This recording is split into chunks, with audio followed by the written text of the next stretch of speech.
ముకుందాకున్న problem పేరు locked-in syndrome. బేసిక్గా ఇలాంటి ప్రాబ్లం ఉన్న వాళ్ళు పర్మనెంట్ ప్యారలైజ్ అయిపోయి వాళ్ళ ఫేస్లో మాత్రమే కదలికలు ఉంటాయి.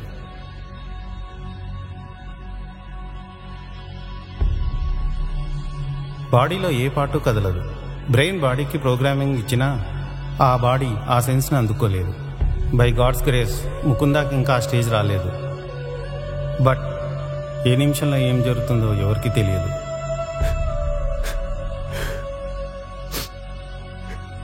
మరి ప్రాబ్లంకి క్యూర్ లేదా డాక్టర్? ఉంది. అతనికి షాక్ కలిగించే సంఘటనలు చూడడం కానీ వినడం కానీ చేయకూడదు. సో కొంచెం జాగ్రత్తగా చూసుకోండి. Okay doctor. ఓకే, వెళ్ళొస్తాను.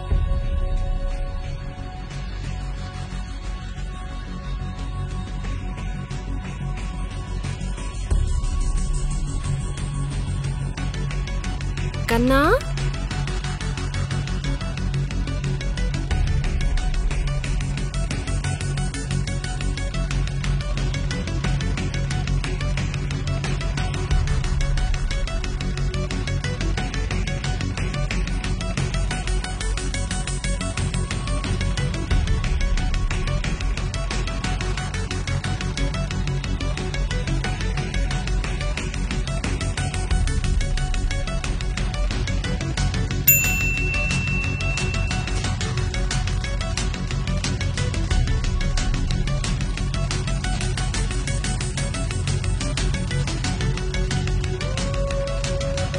ఈ సిచ్యువేషన్లో ఇలా చేశాడేంటి? దేవుడా.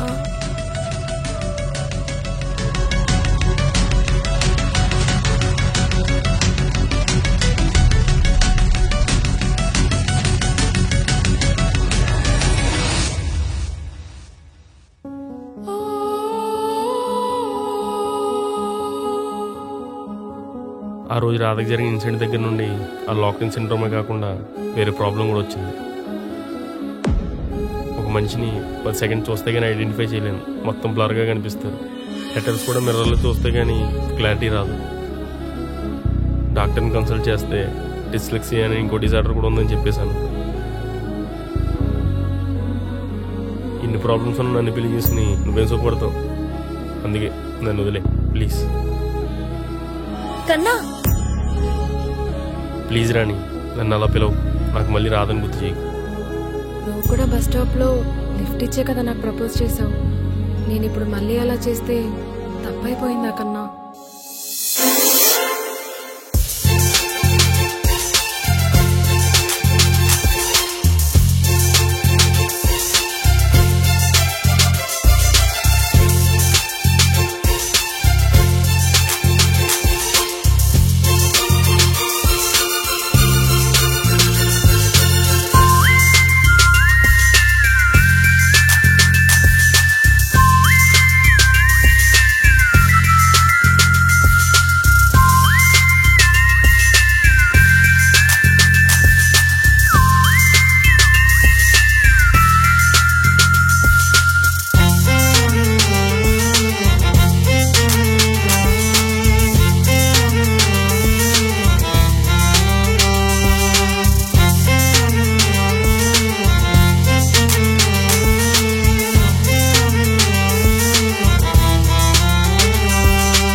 Thank you.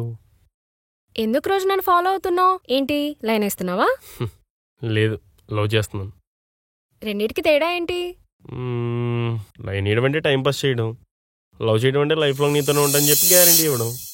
నువ్వెన్ని చెప్పినా నీ మీద నాకు ఎలాంటి ఇంట్రెస్ట్ లేదు. కాఫీ తాగడం అయిపోతే కప్ అక్కడ పెట్టేసి వెళ్ళిపో. నా మీద ఇంట్రెస్ట్ లేకపోతే ఏ రెస్టారెంట్కు పిలిచి స్వీట్ వార్నింగ్ ఇచ్చేదాన్ని, ఇలా ఇంటికి పిలిచి కాఫీ ఇచ్చేదాన్ని కాదు. నా కోసం టైం స్పెండ్ చేసేదాన్ని కాదుగా. బయట కాఫీ అయితే 100-200 బిల్ కట్టేసి ఇదో దండం పెట్టేసి వెళ్ళిపోయేవాడిని. కానీ నువ్వు ఇచ్చిన కాఫీ డ్రగ్ అన్న డేంజర్ తెలుసా? నేను పెళ్లి చేసుకుని దీనికి ఎడిక్ట్ అయిపోతాను. సర్లే కానీ ఇక బయలుదేరు.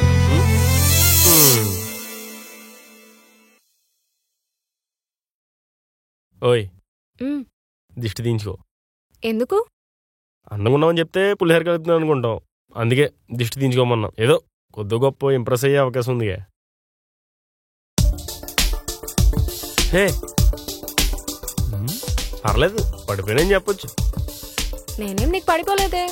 నీకు తెలియట్లేదేమో, నీ కళ్ళు నాతో మాట్లాడుతున్నాయి. నీ నోటి నుంచి వచ్చేది రెడ్ సిగ్నల్ అయినా నీ కళ్ళలో నాకు గ్రీన్ సిగ్నల్ కనబడుతుంది. అందుకే నా కొడుకుల్ని గుండెల్లో పెట్టి గృహప్రవేశం చేయొచ్చు. పులిహోర కలపట్లేదంటూనే చాలా టేస్టీగా కలిపేశావుగా. ఒకటి గుర్తుపెట్టుకురాదా, ఎంత కష్టం వచ్చినా నిన్ను మాత్రం వదలను. నేను నీకు పడిపోయి చాలా రోజులైంది.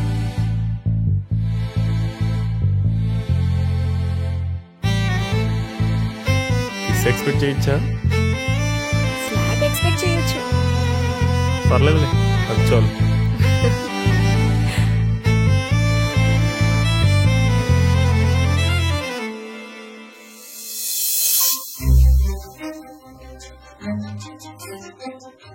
మామూలుగానే నాకు కనిపించవద్దు, ఈ కన్నీళ్ళు అసలు కనిపించవట్లేదు.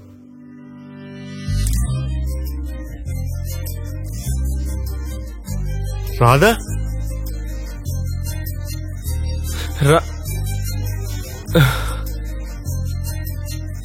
ఎందుకు రాదా మళ్ళీ నా లైఫ్ లోకి వచ్చావు? నేను ఈ లైఫ్ లో ఉంటే హ్యాపీగా ఉండవనే కదా నేను ఎంత దూరం వచ్చాను. నీకు తెలియకుండానే నువ్వు మళ్ళీ మనమున్న ఇంట్లోకి తిరిగి వచ్చావు కన్నా. ఈ ఇంటితో మనకున్న బంధం అటువంటిది. ఎప్పటికైనా నువ్వు వస్తావని తెలుసు. అందుకే ఇదే కాలనీలో ఉంటూ ఎప్పుడెప్పుడు నువ్వు వస్తావా అని నీకోసం 2 years గా వెయిట్ చేస్తున్నాను. ఎంత కష్టం వచ్చినా నన్ను వదలను అని చెప్పి నీకు కష్టం వస్తే నన్ను వదిలేసి వెళ్ళిపోమంటున్నావా కన్నా? నీకు చెప్పానా నీతో ఉంటే నాకు ప్రాబ్లం అని? నీకు ఎలాంటి ప్రాబ్లం రాకుండా చూసుకునే రెస్పాన్సిబిలిటీ నాది. అయినా ఈ ప్రపంచంలో తల్లి ప్రేమ ఒక్కటే గొప్పదా? భార్య ప్రేమ గొప్పది కాదా?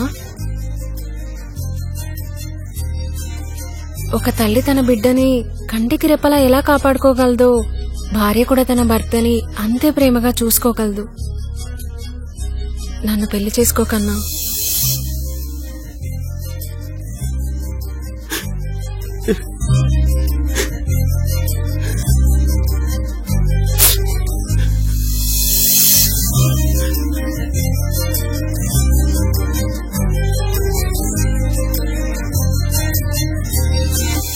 ఇంకెప్పుడు నేను మిస్ చేసుకోను.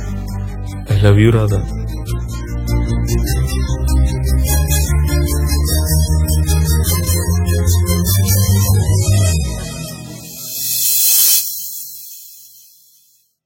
నిజమైన ప్రేమని ఏ ప్రాబ్లం విడదీయలేదు.